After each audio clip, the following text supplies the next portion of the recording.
Hello everyone, welcome back to my channel Heena kitchen and life and another new video. कैसे हैं आप सब? I hope आप सब अच्छे होंगे। आज की वीडियो आपके लिए बहुत ही हेल्पफुल होने वाली है, स्पेशली वो बिगिनर्स जो सिलाई सीख रहे हैं या सीखना चाहते हैं, क्योंकि आज की इस वीडियो में मैं आपके साथ शेयर करने वाली हूँ सिलाई से रिलेटेड कुछ टिप्स एंड ट्रिक्स, जिनको फॉलो करके आप अपनी सिलाई को और बेहतर बना सकते हैं। तो देखिए फ्रेंड्स, ये एक सूट मेरे पास सिलने के लिए आया हुआ है, लेकिन ये सूट मेरे पास बहुत ही इमरजेंसी में आया है। उन जो मेरी कस्टमर हैं, वो मेरी रेगुलर कस्टमर हैं, उन्होंने कहा था कि ये सूट उनको आज ही चाहिए।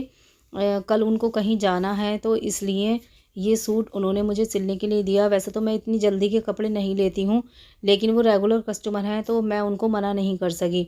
तो इस सूट की मैं कटिंग करूँगी, इसकी स्टिचिंग करूँगी, इसके साथ ही मैं आपके साथ सिलाई से रिलेटेड वो सारे टिप्स एंड ट्रिक्स शेयर करूँगी, जिससे कि आप अपनी सिलाई को बेहतर बना सकते हैं, आप सिलाई सीख सकते हैं।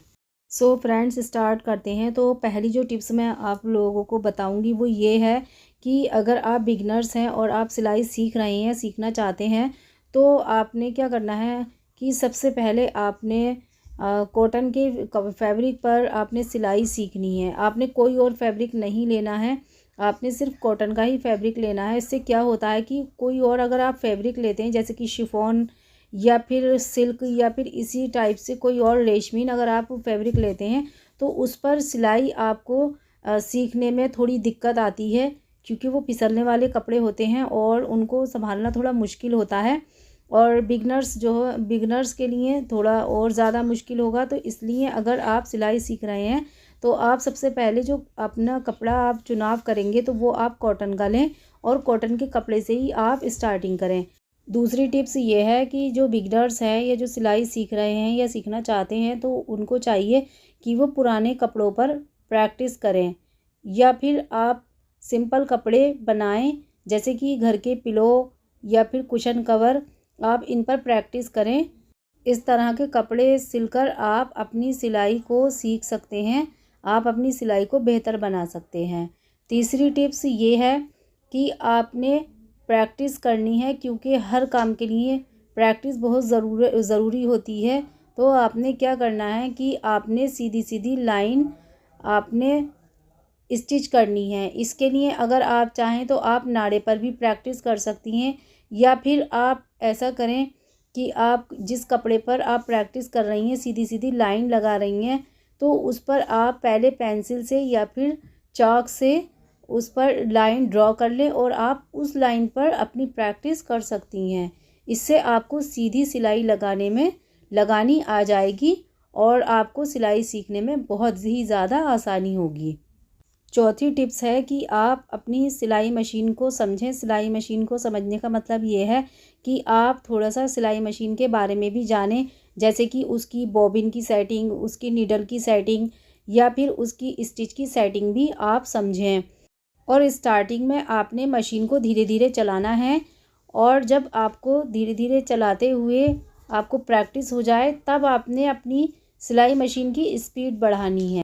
पांचवी टिप्स है कि आपको थोड़ा सा पेशेंस बनाए रखना है सिलाई सीखते हुए।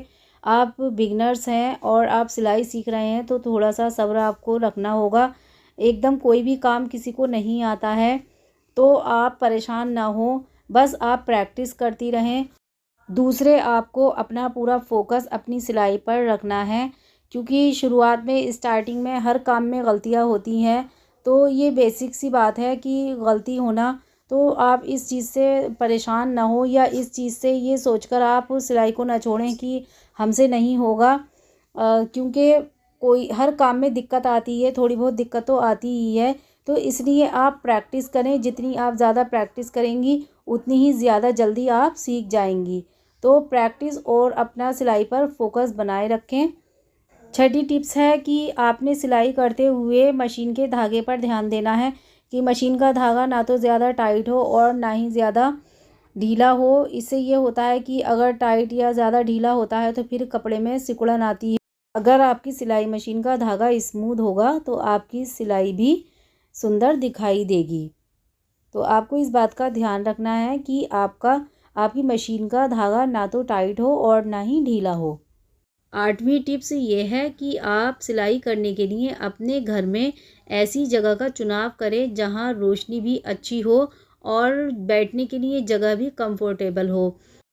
इससे ये होगा कि आपकी आपकी आंखों पर भी कोई असर नहीं पड़ेगा और आपका फोकस अपनी सिलाई पर ही रहेगा। तो ऐसी जगह का आप चुनाव करें जो आपके लिए कंफर्ट हो।